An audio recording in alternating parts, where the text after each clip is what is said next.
Today is the day. We are so excited. We are going to Marathon Marina and Boatyard, and we're hauling Majestic. She's going to run on her own for the first time today since who knows when, and get hauled on that lift, and the magic will begin. But I'm getting ahead of the story.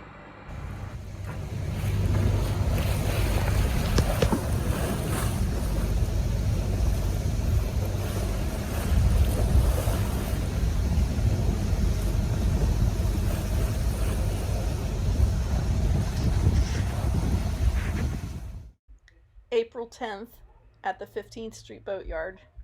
What a crazy, calm, beautiful day with all the weather we put up with, and the end to a journey here that's been almost 2 years for Majestic. We've done so much, but I'm getting ahead of the story. The guys have worked so hard on everything for just the promise of a future charter business. Isaac is getting his license, Trent getting his license, and we're all working towards the same goal, even Jack. So you can't have a boat without a power system plan, and at the dock we had shore power, one battery, and a battery charger to keep our bilge pumps working. But now we need to install our solar panels so that we can charge batteries and charge cell phones and run refrigeration and run lights and run fans and all the things that we need. After a lot of research, we chose this charge controller and modulator. I'm going to give you all the technical information in a minute, but they work really well and they came highly recommended.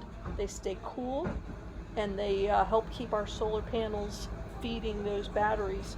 We bought Duracell golf cart batteries that are 230 amp hours a piece from the battery store. Our gauges and everything are controlled by those panels. So what we purchased was two 2-packs of solar panels, and we sold one, connectors and wire to put it all together and connect it to the battery bank. When we bought our charge controller and gauge, it was $173, but now just the charge controller is $182. So prices change. Batteries and bulbs had the best deal on these recommended Duracell golf cart batteries that are 230 amp hours each. They came highly recommended, and they have a very good warranty with batteries and bulbs.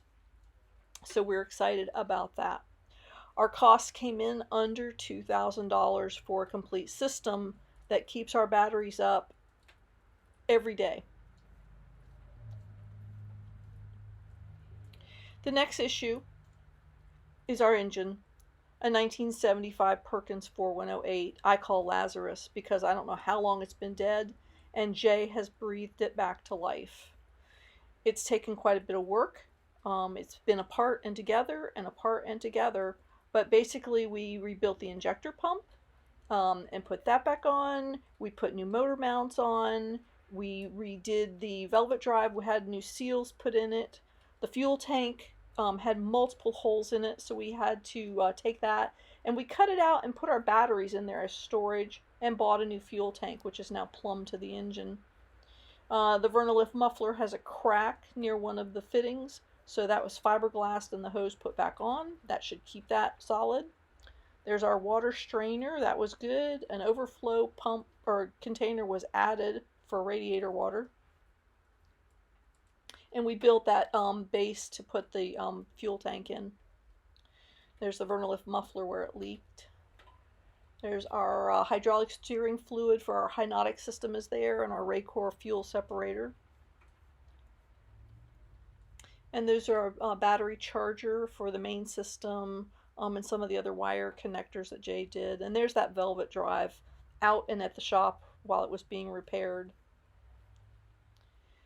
So rebuilding our engine was what we expected, but not the cost of a new engine. We spent almost $3,000, but she runs like a top. And so the proof is in the pudding. We headed out on this beautiful day to go to Marathon Marina and do the bottom job, replace all our thru-hulls, and get some paint on her. The old girl deserved a facelift.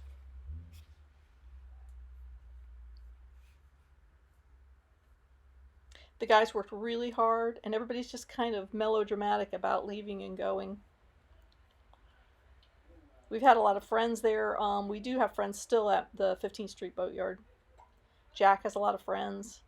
It's a cool place to hang out.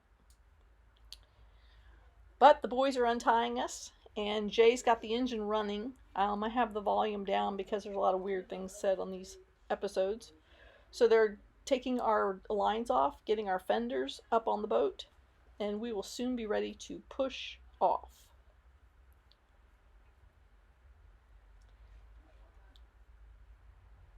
It's a crazy moment, making sure everything is ready to go.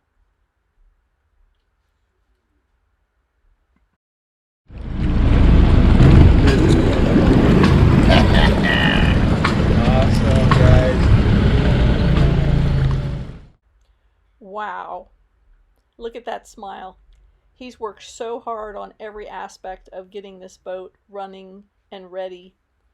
And now she just pulls away from the dock like she never had a hiccup. Smooth as can be. And wait till you see the growth on her bottom for her to be moving like this.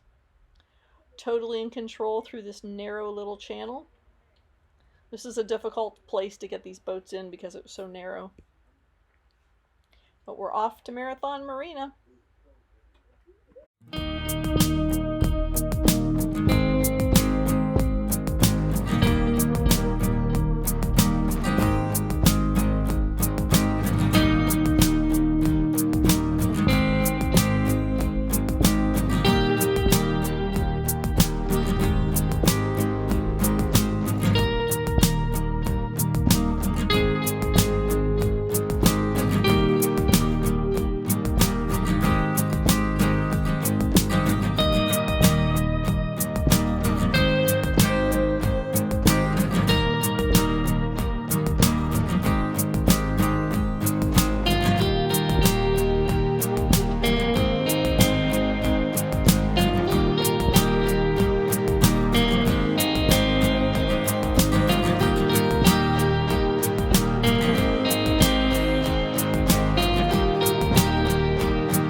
That's a great idea, man.